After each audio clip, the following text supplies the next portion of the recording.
ये पूरा हफ्ता 1 तारीख से 7 तारीख तक हम वर्ल्ड ब्रेस्ट फीडिंग वीक करके सेलिब्रेट करते हैं। एक दिन हमारे जीवन में कई सारे दिन हमने देखे, सेलिब्रेशन देखे, क्योंकि एक पर्टिकुलर डे रहता है, लेकिन ये पूरा हफ्ता हम सेलिब्रेट करते हैं।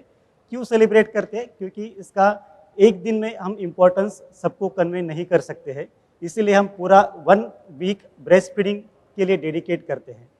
इस साल का थीम जो है वो है protect breast feeding shared responsibility. Protect हम किस चीज़ों का करते हैं? जो हमारे लिए वैल्यूएबल रहती है ना?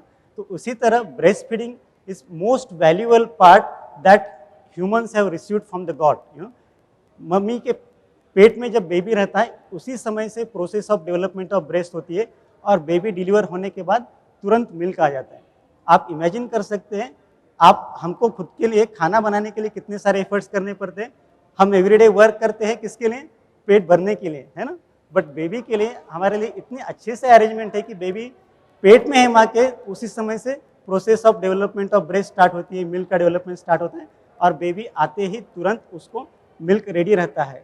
सो we can't imagine, it is so vital for the baby to give breast milk immediately after birth. In fact WHO क्या बोलते हैं? वर्ल्ड हेल्थ ऑर्गेनाइजेशन हेल्थ का डेफिनेशन में बोलते हैं, health is a state of physical, mental and social wellbeing. ये जो तीनों कंपोनेंट जो है माँ के लिए और बेबी के लिए ब्रेस्ट मिल्क से किस तरह से पूरे होते हैं, इसके बारे में मैं थोड़ा सा डिस्कस करूंगा आपके साथ में। तो फिजिकल ग्रोथ मतलब क्या बोलते हैं हम? कि हमारा वेट अच्छा होना चाहिए। सभी माँ को, पेरेंट्स को लगता है कि हमारा बच्चा हेल्दी होना चाहिए। तो बेबी का फिजिकल ग्रोथ कब होगा? जब उसको एडिक्वेट न्यूट्रिशन मिलेगा। अगर हम कंपेयर करें मदर्स मिल्क या काउ मिल्क और फार्मूला फीडिंग, जो अलग अलग तरीके के पाउडर की मिल्क आते, इन सभी में अगर कंपोजिशन देखेंगे तो ईस्ट या west, wherever you may be, mother's milk is the best. That is a good slogan for us to remember.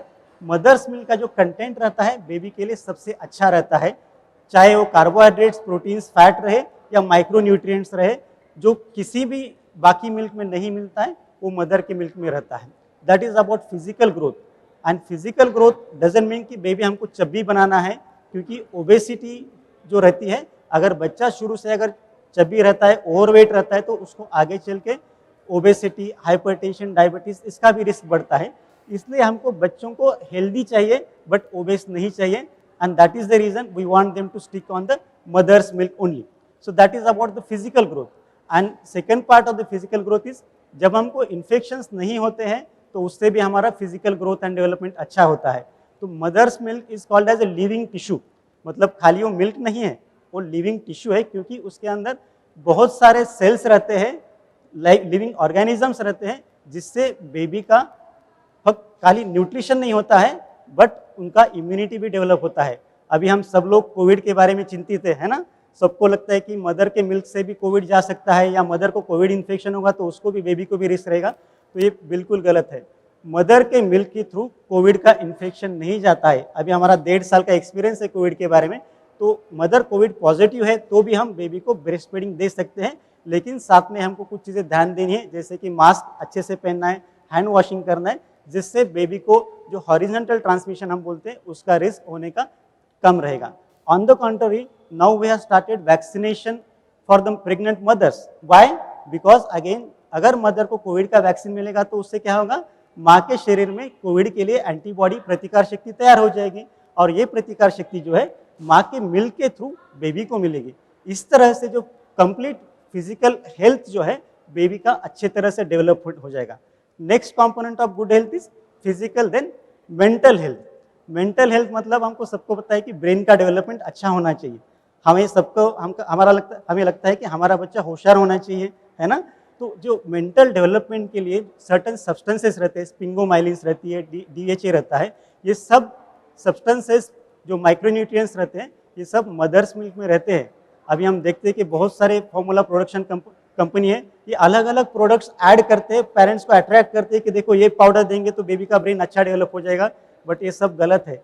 Mother's milk is like 100% gold standard. no one can come close to it also, you know. So इस तरह से mental development के लिए भी mother का milk बहुत helpful है। और हम खाली मेंटल डेवलपमेंट बेबी के बारे में नहीं बोल रहे, जब मदर और बेबी साथ में रहते हैं, ब्रेस्ट फीडिंग का एफर्ट करते हैं, तो मदर को शी फील सो काम, she feel so compose, and जो बॉन्डिंग जो डेवलप होता है उनके बीच में, वो और कोई भी तरीके से बॉन्डिंग डेवलप नहीं होता है जब तक डायरेक्ट ब्रेस्ट फीडिंग होता नहीं है तब तक, है ना. And then automatically society as a whole it gets nourished. You don't have to work extra to create milk, you don't have to go outside, बाहर जाके हमको कुछ बॉटल्स लेके आना है, फॉर्मूला का पाउडर लेना है, या क्लीन वाटर लेना है, गर्म करना है, स्टेरलाइज करना है. जो एक्स्ट्रा एफर्ट्स जो है सब कुछ हम कर्टेल करते हैं. क्यों? जब हम डायरेक्ट ब्रेस्ट फीडिंग करते हैं. तो इस तरह से फिजिकल, मेंटल, सोशल डेवलपमेंट के हिसाब से भी अगर देखेंगे तो breast milk is best. That is one part for the baby. No second part comes to the mother. Mother के लिए जैसे मैंने बताया, एक तो हम बॉन्डिंग के लिए हेल्प कर रहे हैं, साइमल्टेनियसली जब breast feeding within 1 hour अगर स्टार्ट करते हैं, जिसको हम गोल्डन आवर बोलते हैं. Again golden hour is 1 hour after the birth of the baby. तो ये गोल्डन आवर में मदर अगर ब्रेस्ट फीडिंग स्टार्ट करती तो क्या होता है, मदर का यूटेरस कॉन्ट्रैक्ट जल्दी से हो जाता है, जिससे उसका जो ब्लीडिंग का रिस्क रहता है, पोस्टपार्टम हीमोरेज बोलते हैं, वो भी कम होने के लिए हमें हेल्प होती है. देन मदर के बॉडी में हार्मोन्स का भी प्रोडक्शन अच्छे से होता है. मदर जितने अच्छे से रेगुलरली ब्रेस्ट फीडिंग देती है उतना मिल्क प्रोडक्शन भी अच्छे से बढ़ जाता है. So that is one part of the mother's own health related. Second, mother को लॉन्ग टर्म जो इश्यूज रहते हैं, जैसे कि ओवेरियन रिस्क, ओवेरियन कैंसर का रिस्क है, ब्रेस्ट कैंसर का रिस्क है, ऑस्टियोपोरोसिस है, ये प्रॉब्लम्स भी ब्रेस्ट फीडिंग के साथ में कम हो जाते हैं, है ना. तो इस तरह से बस माँ के लिए या खाली बेबी के लिए नहीं, तो सबके लिए अगर हम सोचेंगे health as a total, as far as definition of WHO is concern, breast feeding is very important. And इस साल का जो थीम है वर्ल्ड ब्रेस्ट फीडिंग ऑर्गेनाइजेशन की तरफ से, protect breast feeding and it's a shared responsibility. So what do you mean by this shared responsibility? Is it just the responsibility of the mother to breastfeed the baby? Is it responsibility of the father to support the baby? No, it is responsibility of the family, it's responsibility of the people who are working with the mother in their offices, it is the responsibility of the society as a whole.